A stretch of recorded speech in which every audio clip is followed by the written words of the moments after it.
This is an intro. Intro. Hustle and Flow Chart with your boy, My boy. Matt Wolf and Joe Fair.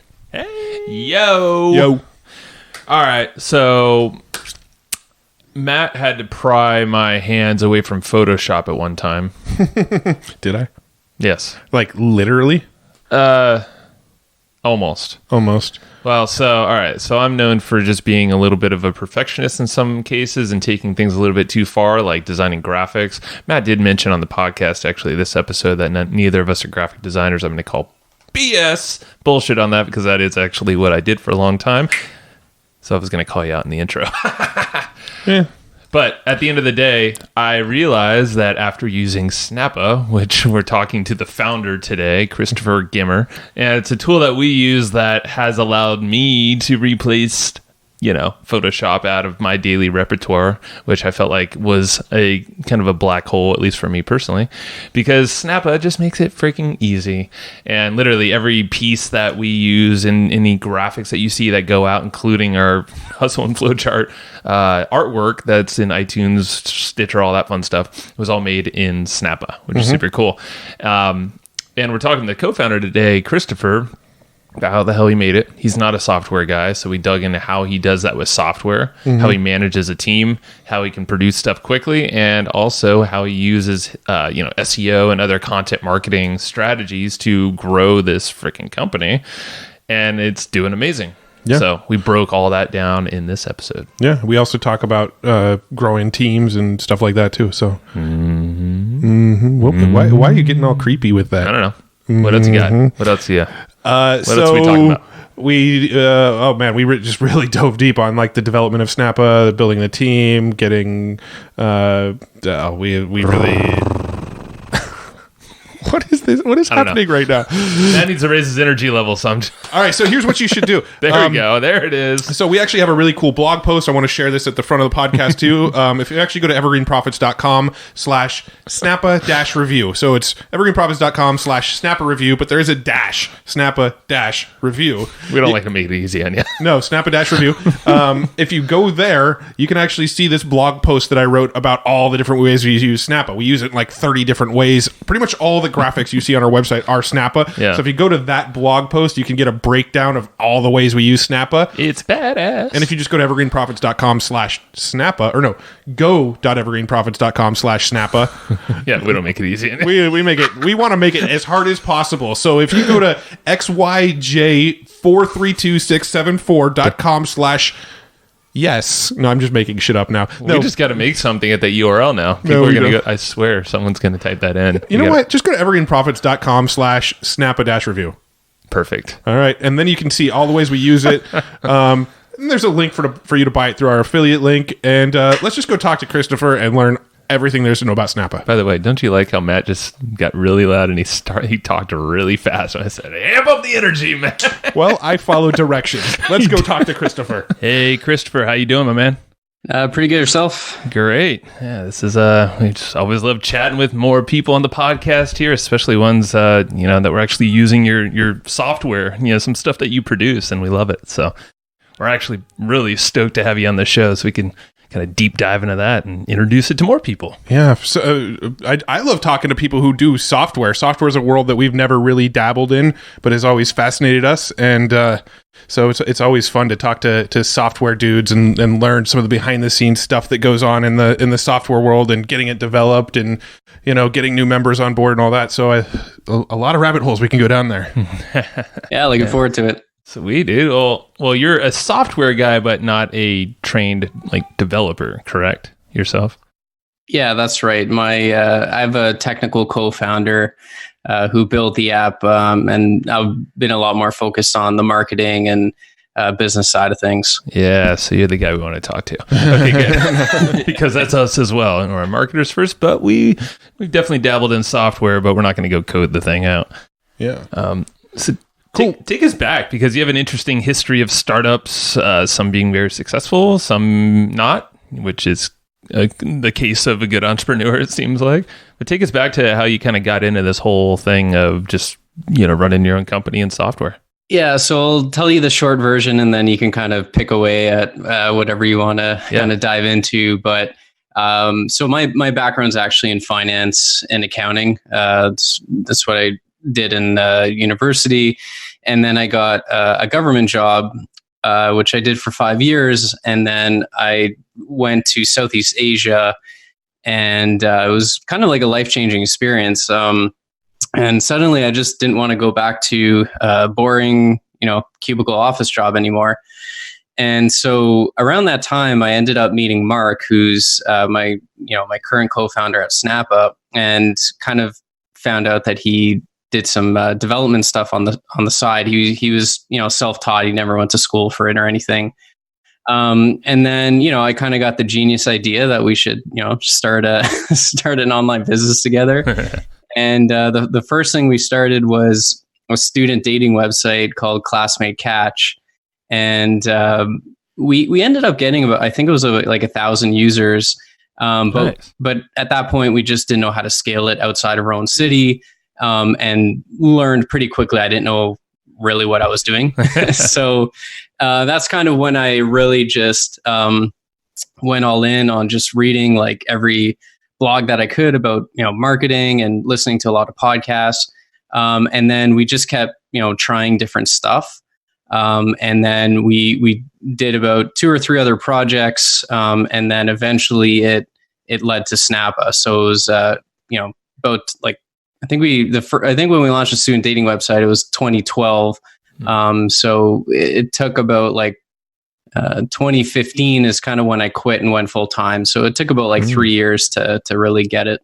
Ah, okay. So yeah, we started around the same time. Well, earlier than that, but we had these evolutions, but we just kind of dove right in without thinking much about it, just trusting that we'll figure it out. So yeah, you probably had some smarter thinking going through this. Maybe it was a finance background. I had a finance background. What are you saying about me? That is a good point. I actually went to school for finance as well. So yeah, interesting. Nice, okay, nice. So after Classmate Catch, then you moved on to new things. I'm sure. Yeah. So, like I said, started learning a lot more about, actually how to do online marketing. And so, I started getting really into like SEO and keyword research, because what was cool about that is you didn't actually need any money. Mm-hmm. It was like a free marketing channel. And so around that time, I also started reading a lot about drop shipping. Mm-hmm. And so I was essentially looking for some sort of niche website that we can start and start drop shipping.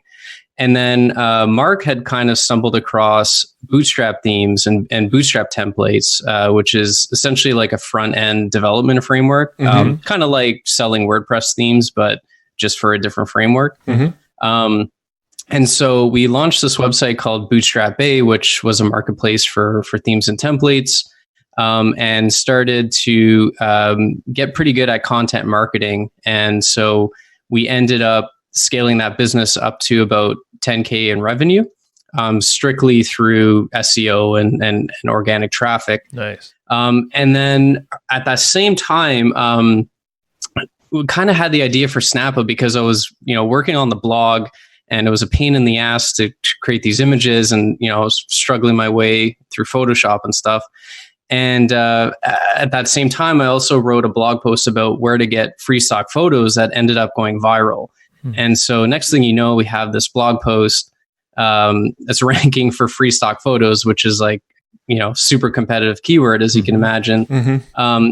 And then that led us to create our own stock photo site. So basically what happened was we're running Bootstrap Bay. It's doing okay, but certainly not enough to really support us full time. And then we had this stock photo site along with this blog post that was getting a lot of traffic. And so that's kind of when we thought, why don't we try building this SaaS app? Because we had an audience that we can market it to. And that kind of led us on the path to Snappa. How did you get the idea for Snappa? Where did that come from? I know you had the stock photo site and you were doing that, but what led you to creating an app that, there was design templates for advertising and for featured images and all that sort of thing? Like how did that evolve, and where did that idea come from? Yeah, so like I said, I was writing all the content for a blog at the time, and it was just a pain in the ass to create like the featured images and any sort of kind of graphics within the content. Mm-hmm. And so I figured, I'm sure there's other people like myself that, is struggling with this too. And so what we did was we had an email list for the stock photo site. And so the first thing I did was kind of survey and get a sense of what they were using the photos for. Mm-hmm. And sure enough, a pretty big percentage of them were using it for their blogs, social media, and that kind of stuff. And then so I sent out just basic email to the people that responded that they were using it for social media and blogging, if I could do like a 15, 20-minute call just to kind of ask them a few questions. And so what I did on that call was just kind of figure out, how are they actually creating images for the marketing, what kind of tools that we're using, trying to just get a sense of, whether they were experiencing the same pain points that I was. Mm-hmm. And at the end of those calls, I realized that, there was indeed a pain point there. And I thought that, Snappa could be a product that people would resonate with. So you did the brilliant idea of actually talking to your customers and asking what their pain points are. Most people don't do that. Yeah. Bravo to you, dude. Yeah, well, the first two failures that we did was not doing that. So I finally learned the third time around that we should probably do that before, spending 6 months to build something. Right. That's brilliant. So really quick, for folks who don't know what Snappa is, in your words, can you describe that and why it's so damn useful for content creators? Yeah, I would just describe it as a really easy to use online graphic design tool, and just makes it super easy to whip up graphics for, blogs, social media, ads, that kind of thing. It's, essentially it's a graphic design tool for marketers and entrepreneurs, really. Yeah. No, we use it for everything, blog, podcast, even our freaking podcast image, everything. Anybody listening to this, if you want to see what it can create, you can look at our featured images on our blog. You can look at any of our Facebook ads. You can look at the actual podcast cover image that we created for this show. Any of the banners that you see on our website in the sidebar. Well, we were even pretty lazy about that. We just literally took the templates. I just took the templates that were already there and just changed the words on them. And what do you know? They convert pretty dang well, just without tweaking much. All of the Instagram memes that we post that have quotes from these podcast episodes. I could probably name like 9 or 10 other things. I actually wrote a blog post, which I'll link to below this episode, of like, here's the 30 different ways we use Snappa in our business. And I shared that, and it was a pretty popular blog post. So I'll make sure I share that in the show notes. But if you want to see what it does, you pretty much look at any images in our brand and you can see Snappa's handiwork. It's been the one tool that has allowed me to rip my dirty fingers away from Photoshop. And that's mainly because Matt told me to stop wasting my time. And I'm serious, because I love Photoshop. Still do, but it's like more of a dirty habit than a useful tool that can get shit done. There's a lot worse dirty habits to have, I guess. Yeah. Well, Snap is pretty legit. So thank you for that, man. Yeah, that was a super impressive post when I saw that come out. Cool. I have to say. Yeah, man. Well, sweet. So what's so Snappa? Yeah. So the benefits are there. What's in the future? And we won't stick on this topic the whole time because we're curious about like SEO and the free stuff. So we'll get into some of the marketing tactics. But what's in the future works of Snappa? So like, what's coming up later? Yeah. So the first few years we were just really focused on just cranking out features and what people are asking for. And so we've kind of got to the point now where we've pretty much knocked out. There's always more features to build, and we always have a list. But we're really focusing, at least short term, on the user experience, just making it like super easy to use, clean up the UI a little bit. And then we're actually going to be doing quite a big refactor, and that's going to allow us to build some really long-term stuff, which I can't go too into detail right now. Yeah. But it's really going to allow us to level up the tool and make it even better than it is now. Cool. Are there any more like specific templates in the roadmap? Like, you've got your Facebook ads and your Google ad images and your, featured images for blog posts. Are there any more template ideas that are in the roadmap in the future? We just we kind of just add them as we kind of see that there's the need there. So whether that be customers just asking us like, hey, can you add this? Or, if we see a new platform that's kind of starting to take off, then, we'll go ahead and add that. So that's always kind of on a evolving case. Yeah. Got it. Cool. Sweet. Yeah. Well, maybe if we'll come up with some ideas, we'll send them your way just for the heck of it. For sure. sure. What happens. Well, cool. So a lot of this, you were saying that, organic traffic, this is something that we're big on. We're just big on any kind of traffic, but organic's amazing because it's free. And, it's kind of like this perpetual thing that keeps coming. And you have all these other things you could do once, you have that pixel people or whatnot. What are some of the SEO drivers, the principles that you use at Snappa to really be effective? Yeah, good question. So it's interesting because when we started our blog, we're really kind of all over the place, to be honest, and weren't doing that great of a job. And then so we kind of took a step back and thought, like, okay, if someone's using Snappa, what kind of stuff might they be searching for? What kind of pain points or whatever. And so I started just like plugging in the different kind of graphics and stuff that we cater to in Ahrefs Keyword Explorer. And so, for example, typed in Twitter header, and then I realized that there's a shit ton of search volume for Twitter header size. And so I thought, okay, that's pretty interesting, because I'm sure if someone's searching for what the Twitter header size is, they probably have a need to create a Twitter header. And so, I went ahead and created that article, built some links to it. And then within about like a month or two, we were ranking number one for Twitter header size. And it was, bringing in pretty substantial traffic. And so I thought, okay, that's really interesting. And so we ended up kind of just replicating that across all the different banner and kind of graphic sizes that we cater to. So now we rank for things like Facebook cover size, Twitter header size, YouTube banner size, YouTube channel alert size. And that has really just been killer for us in terms of our SEO strategy. And each one of those things you're ranking for, that's a blog post or a piece of content just about just the size of those graphics? I mean, what kind of content are you sending people to?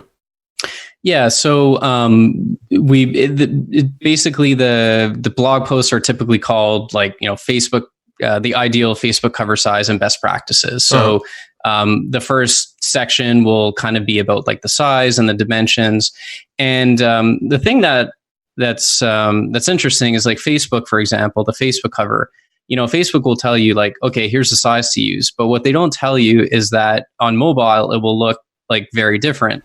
And then people are always wondering, what parts of my image are going to be cut off on mobile versus desktop. So, in these posts, we're actually showing like a diagram with like, here's how many pixels you need on both the width and the height. However, you also need to make sure that you don't put any text or any, logos and stuff on this area, because that will get cut off on mobile and this will get cut off on desktop and vice versa. So we actually go into like quite a bit of detail, not in terms of just like, here's the width and length that you need, but here's kind of how you should go about creating it, what kind of safe zones. And then we go through some best practices in terms of like how to actually, create an effective, Facebook cover. So, the main stuff that we're ranking for is like Facebook cover size, Facebook cover dimensions, but there's actually quite a bit of detail and useful information in those posts as well. Very cool. I love it. Yeah, we use Ahrefs as well to find these gaps in the market and figure out, what are our competitors doing, or just random keywords like that, just stumbling across. It's like, okay, put some content there. So yeah, Ahrefs is amazing. Yeah. Any other things? So once you're creating the content specifically for that keyword, are you doing anything else on site or off site for SEO?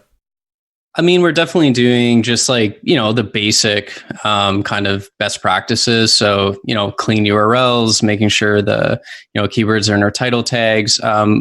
We found that long form content typically works well. So, all our articles are generally at least 1,000 words, sometimes going up to 2,000 words. Obviously, images is important. Make sure load speed's good, all text. The typical on-page stuff. And then in terms of off-page is really just trying to build quality links through that. And we generally do that through a combination of manual outreach and also if we guest post on other blogs, then linking back to some of those, cornerstone pieces of content that we've written. Got it. Is this something you kind of just picked up over time just by just tinkering around? Or is it more or less something you picked up somewhere else and, kind of hodgepodged it together until it became this?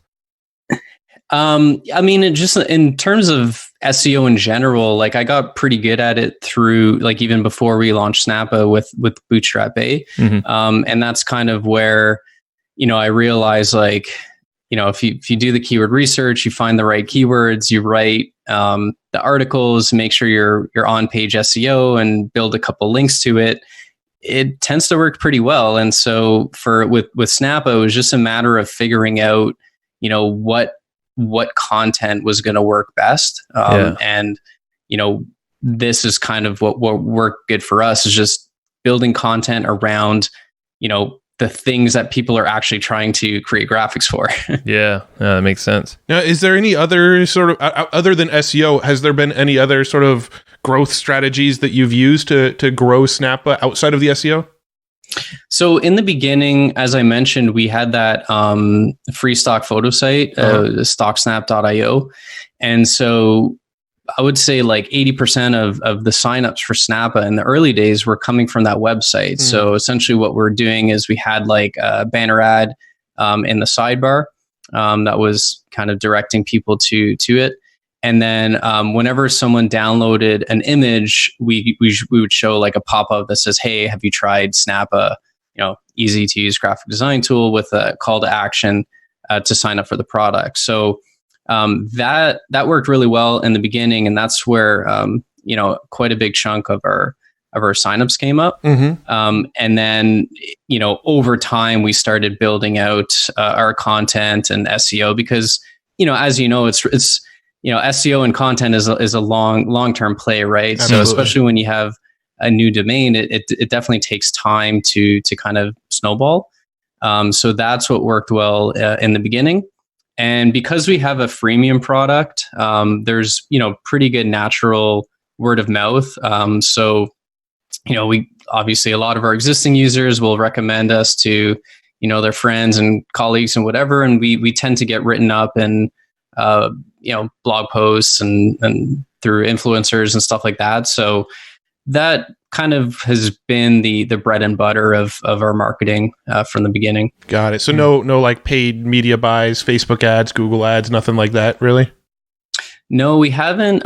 We like tried dabbling a little bit in paid ads, but it wasn't working too well. And at the time, like, I didn't want to pour a ton of money into it, because you kind of have to like spend the money to learn whether it's going to work or not.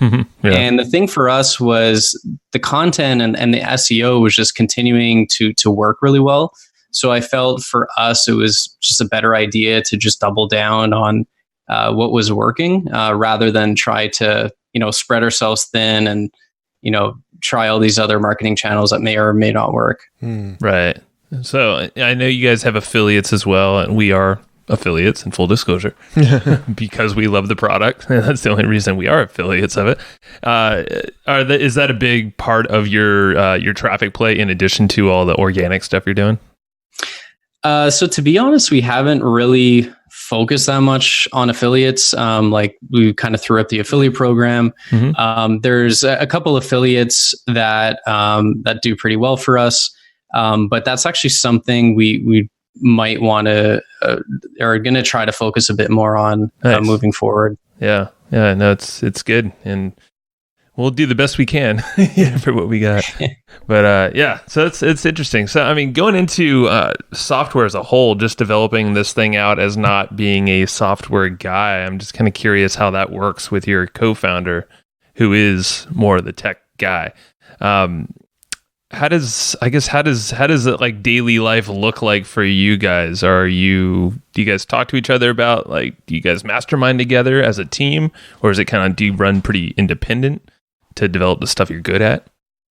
Yeah, so we have a pretty good relationship, and we essentially trust each other with what we do best. So So in terms of like development, essentially we'll talk and strategize about the product direction, what features we think are the most important. But then once we decide on that, in terms of like the implementation, the actual coding, that's essentially 100% on him. Now we have another developer as well. So, in terms of my role with the actual development is really, prioritizing what features I think are important, just direction for the product in general. But I definitely am not involved in any way, shape, or form with like the nitty gritty coding and, how it's set up and what kind of, packages and different infrastructure that we're using. Sure. I definitely leave that up to them because they definitely know a lot more than me. Yeah. No, that's and just the fact you were saying earlier, you got some concepts, you figured out feedback from people who were your customers already. It seems like that's a good way to validate, ideas ideas for new features even. Gauging the customers. Are there any other things that you currently do now to kind of validate, like, okay, this is the next best direction for anything you're working on? Yeah. So a lot of it now is a combination of just like customer feedback and surveying. So in the beginning, it was really easy to know what to build next because the support tickets would just pile up for certain features or certain things that they were trying to do within the app.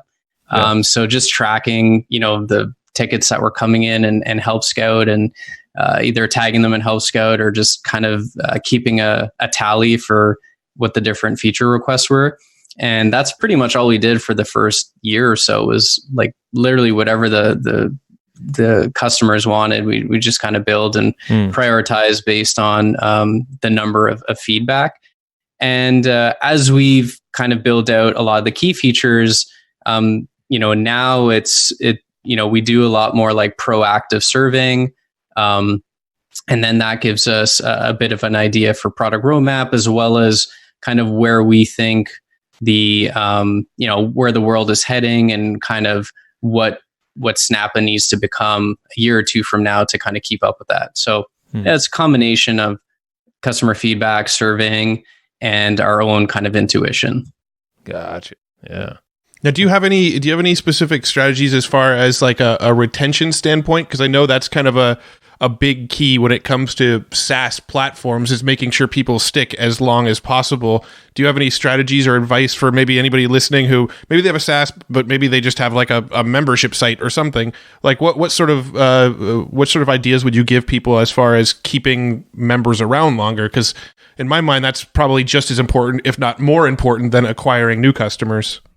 Yeah, it's a very good question. So a couple things there. Number one, definitely want to have some sort of like survey or feedback when people actually do cancel.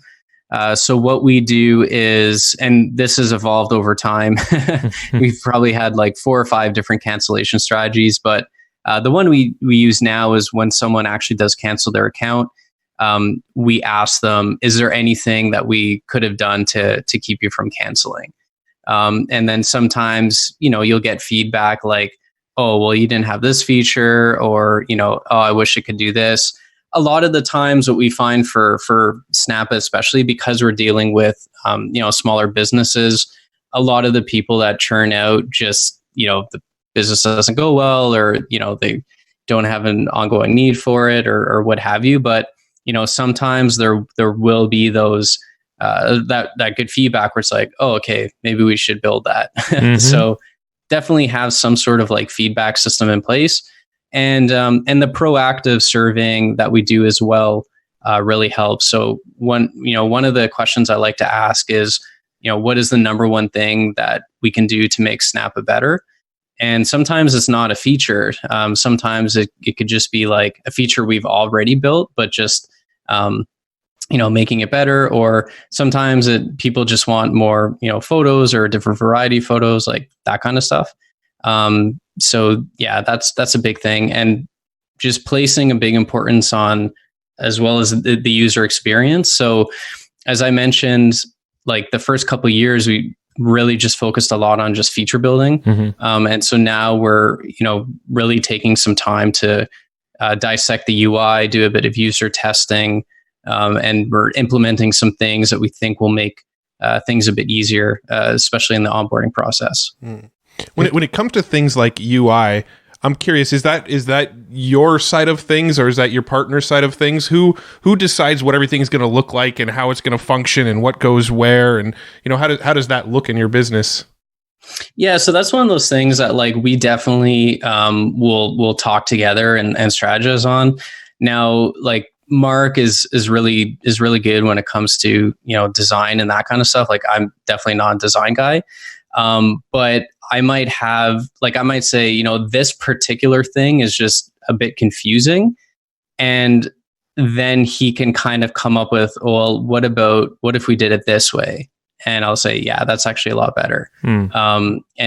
Or I'll say, like, so for example, right now with Snappa, you kind of have to pick a size, then you kind of have to pick a template, and then you get kind of tossed in the editor. And if you want to change one of the templates that you're working on, you have to kind of go back to the previous screen. So we're actually in the process of making it so that when you click a size, you go straight into the editor, and then you can pick templates from there. And so that way you can kind of cycle through the templates on the same screen. So that's the kind of thing where, like, you don't necessarily have to be a developer to kind of look at that and say, well, we can knock out an entire step in the onboarding, but it's really up to him in terms of how to like implement that, if that makes sense. Right. I'm just listening to how you work with your partner, how you talk to your customers about what to develop, and you continue to listen to them throughout the first year to build the features. And then now you're in this phase of, you're beyond all that, but you're refining the UI, refining what works already, but to make it better. What are some of your biggest lessons of building this whole SaaS program, this thing, as a non-developer yourself? So the number one thing is to learn patience. That's a good one. So we have this running joke where when Mark will say, like, yeah, that's probably going to take 2 weeks. Triple it. You have to at least double it. And so we started calling it a Mark estimate. So now with the team, I always joke and say, so what's your best Mark estimate for this feature? That's awesome. And on the same line, you should never give anticipated release dates to customers. That's like the worst thing you can possibly do. Yeah. So I've learned to use the words coming soon, or something similar to that. Yeah. That makes sense.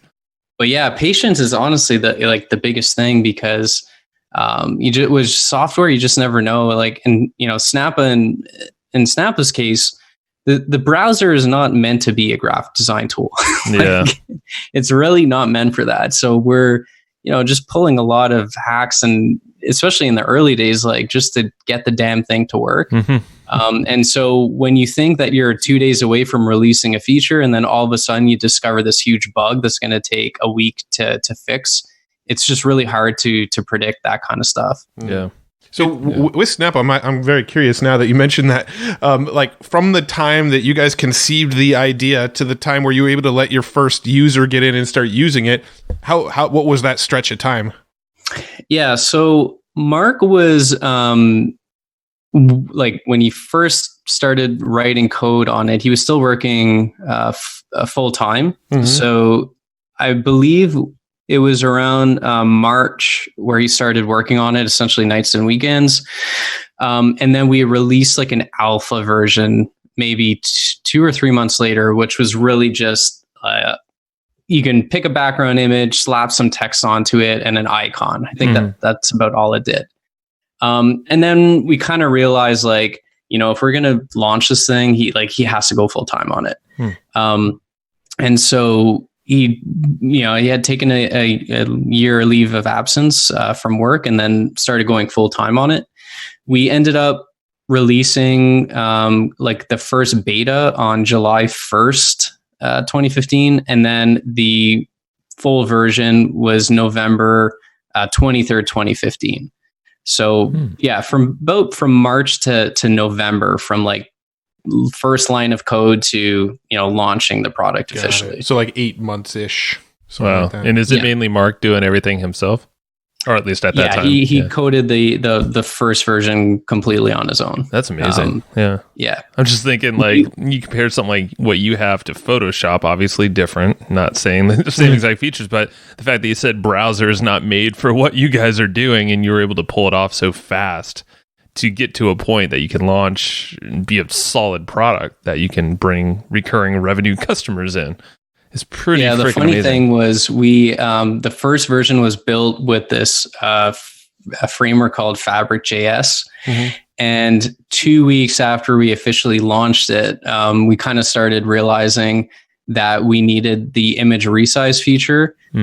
So when we first launched Snappa, like if you created a Facebook post or whatever and you wanted to convert it to Twitter, you literally couldn't do it. You had to create like a brand new graphic from scratch. And we knew we realized right away that we really had to build that in. And the framework we're using just was not going to cut it. And so 2 weeks after we launched, Mark pretty much had to like rewrite the thing from scratch. And so I don't think we launched a new feature for 3 months after that. Understandable. You're like, great. So, round up. Yeah, I've learned to chill out a lot more. Like I used to get really stressed out and worked out. But yeah, that's just part of building software. Totally. Yeah. We've always been on the selling side of software. Like we feel like we could do that pretty well.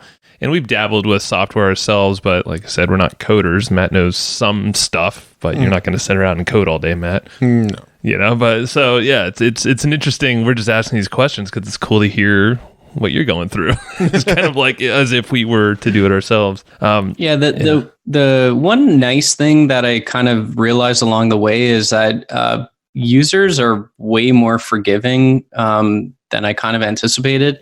And so it's interesting because for me, I feel like when we don't release a new feature for like 2 weeks, it feels like we haven't released a feature for like a year. Yeah. But from the customer standpoint, they don't really see it that way because they're not working on or using this product like 8 hours a day for, you know what I mean? Like they're, using it here and there. They have like other things. They have their own lives to worry about it. And so that was just kind of something I kind of learned is that, they like, I think we hold ourselves to a higher standard than the customers do. 100%. Yeah. And I feel like that's all business owners. Yeah. We always think that we're under a microscope more so than we actually are. We think people are paying attention to us closer than they really are, for sure. Totally. I mean, I feel like we're pretty power users, and I mean, I have no clue, obviously, but I feel like we're in there almost daily. At least someone on our team is, but like you said, it's probably for 5-10 minutes max at a time. Crank out an Instagram image, show notes image, and then done.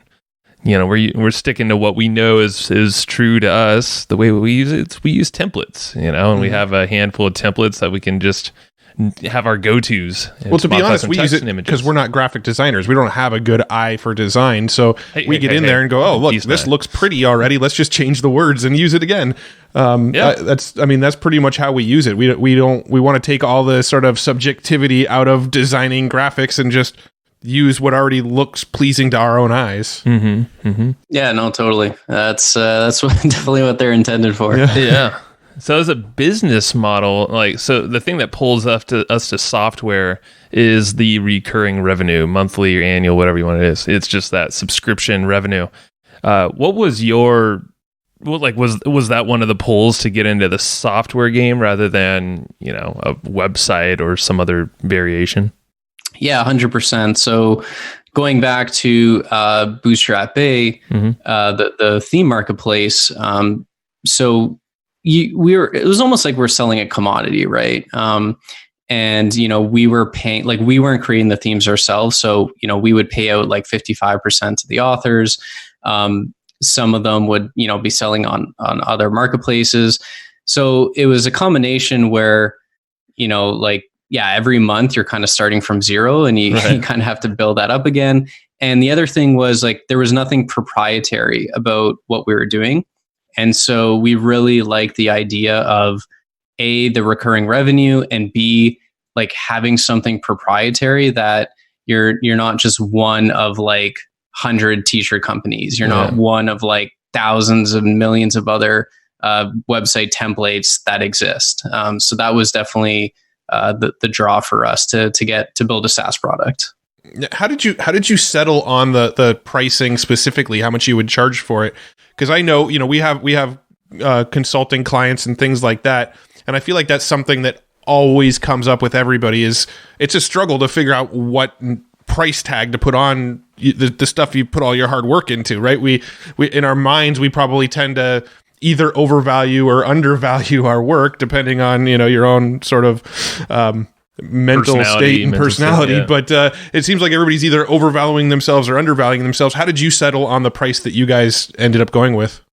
It's funny you say that, because we get people all the time being like, this is too expensive. Like, how can you charge this? And then we have people that are like, how are you so cheap? Like, this tool is so amazing. So that's another thing you learn as a software founder, is like, you just have to kind of ignore the people that tell your product's too expensive. But to answer the actual question, I mean, in the beginning, it wasn't really sophisticated. Photoshop is like, I think it's $20 a month or something.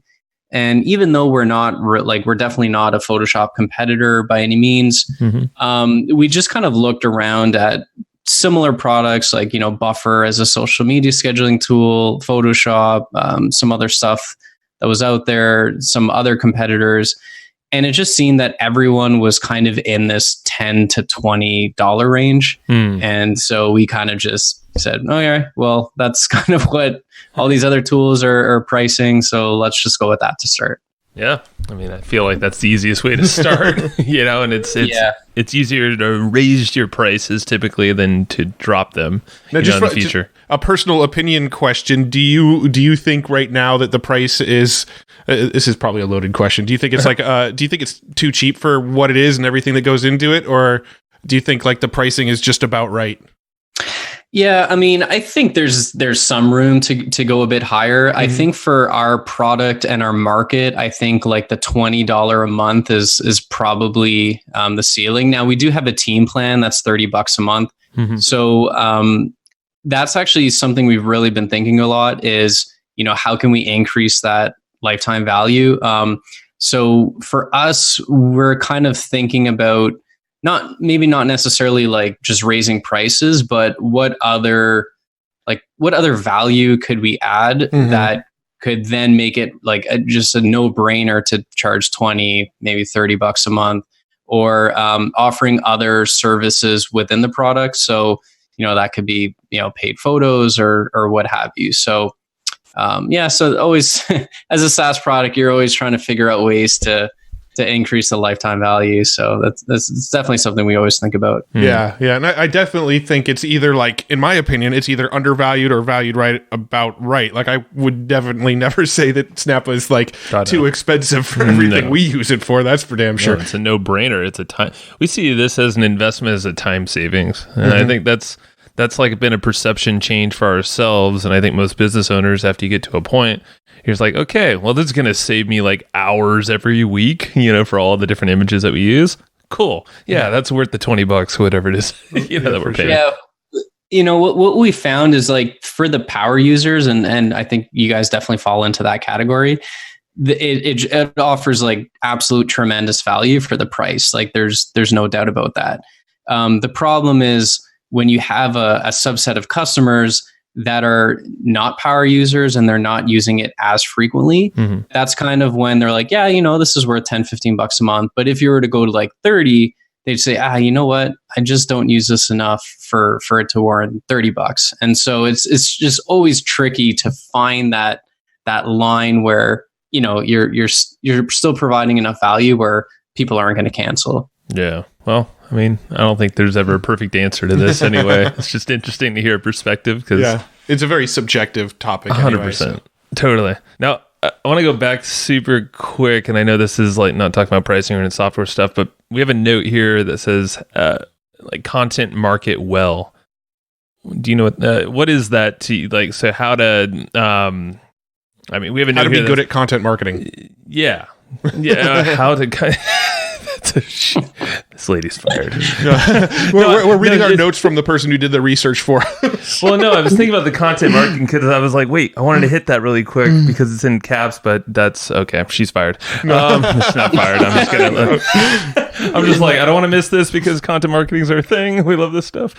Yeah, no, it's. What I was going to say, though, is about the software. I remember now that you have all those stock photos tied up inside of Snappa, so you could choose, and that's pretty clever. I'm assuming that's your stock Snap photo library brought into Snappa. Is that correct?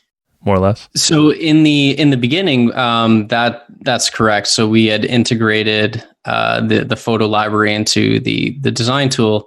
And that was actually like when we did those calls, that was one of the biggest value adds because with Photoshop, like, I mean, I haven't used it in a while, so it could be different, but they definitely don't have like a free stock photo library baked into the product.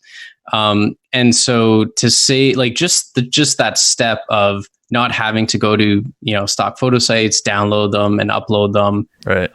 It just saves a ton of time. But we actually ended up selling StockSnap about a year ago. Okay. And so now we're using a different photo library, but that's basically the gist of it. Is we're pulling in these free stock photos, and it just adds like tremendous value to the product. Yeah. Oh yeah. And I think that's something that it can't be talked about enough, really. I probably should go back to my blog post and add it in more and talk about it more, is the whole stock photo library that's in there.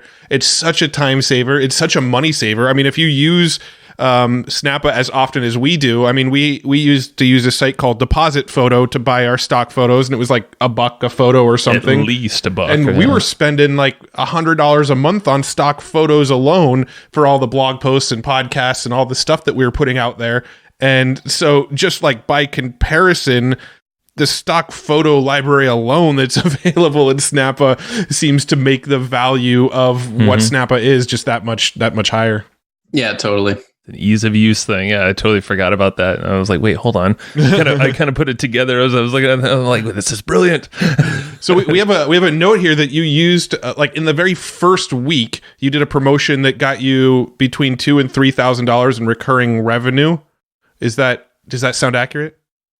Yeah. So right now the product is $15 a month or $120 a year on the annual plan. So which works out to $10 a month. So what we did was we offered like a 33% off the product for lifetime. So at that time, you can get, for the first 2 weeks, you can get a subscription for either $10 a month or $90 for the full year. And so by the end of that week, we were basically at 2K in MRR, which was kind of nice to launch to. Heck yeah, it's a good way to start with some recurring revenue already. Yeah, no, that's really cool. Well, there's a lot here. What's in the future? I guess for you, I'm just curious of after, maybe not Snappa specifically. Are you going to stick in the software game, or do you have some other ideas for new ventures for yourself? Yeah, really good question. So the first 2-3 years of Snappa, I was just fully focused on, the product and the marketing. And the first 2 years was just me, my co-founder, Mark, and our developer, Michael. And then we brought in Nick, who's handling a lot of our marketing now. And we're actually just about to bring on a customer success person. And then we also work with some graphic designers on contract. And so now I'm thinking a lot more, not just about Snappa the product, but about the company, what we want this company to be long term. We're pretty big on, culture and making it a fun place to work. We do company retreats, we try to go out for lunch. And a couple of weeks ago, we did in Ottawa, they do this thing called the Brew Donkey Tours, where you go to a bunch of local craft breweries and basically get drunk, and then do an escape room after. So and actually just finished reading the new book from the Basecamp founders, and really interesting to see kind of how they run their company, and they actually kind of treat their company as a product. So so I'm just thinking a lot more about higher level stuff and kind of, the direction for the company as a whole. We're starting to hiring more people. So just transition from not just being like in the product, like day in and day out, and thinking more as like an actual, I hate to use the word CEO because we're a small company, but more as like a CEO essentially. That's cool. I mean, that's an amazing time. I feel like that's kind of a similar thing of where we're at, Matt and I. We don't have like an office where all the team works together or anything, but we're finally getting to a point where we have 9 or so of us on our team. And it's not us in the middle of all this stuff. We are not the bottleneck for most of anything really anymore. And there's systems and we don't like to call ourselves the CEO or anything. We actually call our ops manager the CEO. And we're like, we don't want that role. But you tell us what to do. Exactly. But it's such of a freeing, it's hard as shit to let go of some of this stuff that you're so used to. But I remember like when we hired Nick, and like I no longer had to do customer support. It was like a magical day for me. I remember the first time that I was able to take a vacation and not have to answer support requests. Like it was just glorious. That was the very first hire I ever made, like 10 years ago when I was starting in business, was a customer support person, because I hated that role. Not that like I didn't like the customers or anything. It was just when you're in support all the time, 9 out of 10 of the tickets that come through aren't people going, "Hey, I love your product. I'm really happy with you right now." 9 out of 10 of the messages are like you're only seeing the bad, right? Like that's all that really passes through support, and that starts to mess with your head, and you start thinking, "Man, everybody hates this product because that's all you see all day long." And so that was the first thing I got myself out of, because that just screwed with my head. It's funny you say that, because when it comes to support, it's not necessarily the time it took to answer the tickets. It was the emotional like damage that it does, right? It's and true. the mental energy that it consumes. And so that was super big. And it's funny because now like our marketing guy, I feel like he's kind of at that point where he's still doing the support but also trying to do marketing stuff. And so now it's going to be great to have like a dedicated customer support person, so that he can start just 100% focus on marketing and not have to worry about, answering tickets. So, it's an emotional thing 100%. Cause I know I'm more of the customer facing side of the two of us over here. Matt's more of the systems and all that. And I remember going on a vacation last year, went for a week to a resort in Mexico. And anytime I would hop on my computer, it was either Matt or our quote unquote CEO, Shannon, would basically slap my hand and be like, "Go back to vacation, go drink more beer, like get away from your computer." I'm like, I'm not used to this. I'm supposed to be around to answer some kind of question, right? Like, oh, cool. I'm not needed. This is great. How do you find your team members? Does everybody work locally in your office, or do you work with remote team members? So we actually just got an office like this month, actually. So nice. We've been completely remote since then. But even now, the office, we don't make anyone come in the office. It's just kind of real. There's actually some people who work from coffee shops, and we just thought it would be nice to have an office just for a change of scenery, and for the days that we kind of do need to strategize, and it's just easier to do it in person. Mm-hmm. So in terms of how we found people, Michael we got so lucky with him. We just posted a local job ad, and he applied, and like he's just such a rock star, and so just such an awesome guy. So we got lucky there. With Nick, our marketing guy, I basically signed up for LinkedIn Recruiter or Recruiter Lite, I think it's called. And what it allows you to do is like filter and find people's based on like their profiles and stuff like that. So I knew that to hire a marketing person, we didn't have the money at the time to hire like a top level marketing person. So my strategy was, let me get some smart young kids straight out of school who maybe not have all the experience, but has the, mental capacity, and I can kind of train him and groom him. And, just look at it more of a long-term thing. So I essentially just like scoured LinkedIn for people that were just about to graduate. And I filtered for things like SEO, social media, and that kind of stuff. And I came across Nick's profile and noticed that he had launched like a couple side projects. And then so that was really impressive to me. And I feel like, people that are launching side projects while they're in university, it just shows that they have initiative and, that hustle. So I basically just reached out to him and said, hey, I'm, looking to hire a marketing person. I'll teach you everything I know. Like, I think it'll be a great opportunity for you. And that's that's how we hired Nick. And for the customer support person, it was again a job ad, and this time made the company look a bit more sexy. So we got some pretty good applications. And yeah, that's kind of how we found our guys. I love it. That's awesome. Yeah, there's actually a service we use that might be cool for you. I think it's based in Canada, actually. I was just going to bring this up if you didn't. Called GenM, GENM.co. And I actually know the founder. Oh, you do? Mo? Yeah, you know Mo? Mo Abbas. Yeah. Yeah, he's been on the show.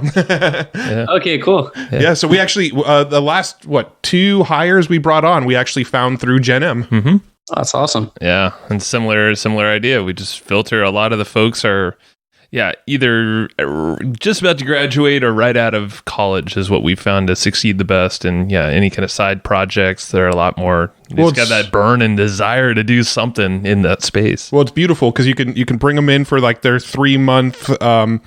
Not intern, what do they call them? Apprenticeship, a 3-month apprenticeship where they learn everything in the 3 months. And if you feel like they're not going to quite be a good fit, then you just kind of part ways and it's kind of the relationship's over. If you feel like they're going to be really good and they did a really good job in those 3 months, then you bring them on board and you properly vetted them. So Steven, the guy who actually listens to these episodes and writes our show notes and puts all the links in there. What's up, Steven? He came from GenM, and then we ended up hiring him, and now he basically runs our podcast for us. Oh, he's taking on a massive role now in another podcast. So I think it's super strategic when you can start, and you're in a cool phase. Like, so when you're bringing this team around you now, you're going to start spotting these things that you're like, man, I could have done that. Or this is something I've been wanting to do, but I just didn't have time to do it. Oh, now I got the people for it, or the resources to then hire someone new or an apprentice, whatever it might be. So it's definitely nice to get to that phase where you actually have the manpower to execute on some of the ideas that you have. For totally. Sure. Yeah, man. Well, sweet. Well, we'll wrap it up here. Thanks for taking all this time with us. But usually we wrap it up with, what are a couple of books or just a book that you find yourself referring to often or recommending others that have just brought in so much growth for yourself?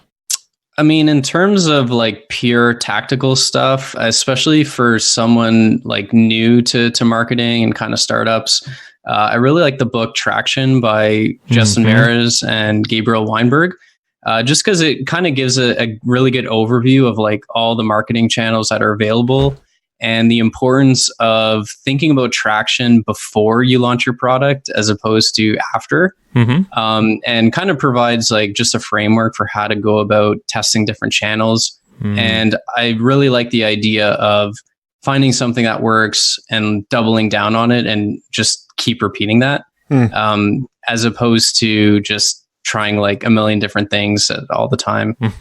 And in terms of just general books, the Steve Jobs biography still to this day is like probably the best book I read. It's just super interesting and really inspirational. It's not necessarily something that like you're going to read it and become a better entrepreneur, but I just really enjoyed it. Yeah. Love it. It's funny. I actually have that book Traction in my hands right now. I just pulled it off my bookshelf, and I actually ordered this book by accident. I thought I was ordering Traction by Gino Wickman, Right. And I actually accidentally ordered the Gabrielle Weinberg and Justin Mayer's version of Traction, which is a completely different book.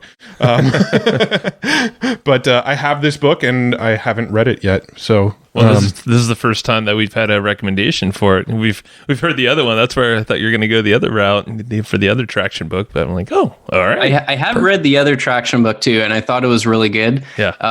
Definitely for especially for organizations that have more employees and just looking to run things a bit more efficient. And it's a good book, but this one is definitely for just starting out. I think it's a solid book for sure. Yeah. Love it. Cool. All right. Well, final question. Where do you want people to go after this? Obviously, you've got your Snappa website. It's snappa.io, correct? We have the .com now. Okay, so they can go to snappa.com. Yeah. Sweet. So snappa.com. Is there anywhere else you'd want to send people, like a social media, any other landing pages, anywhere else, any other call to action for audience? Yeah, that's the best place. I'm on Twitter, but not super active. My handle is Gimmer.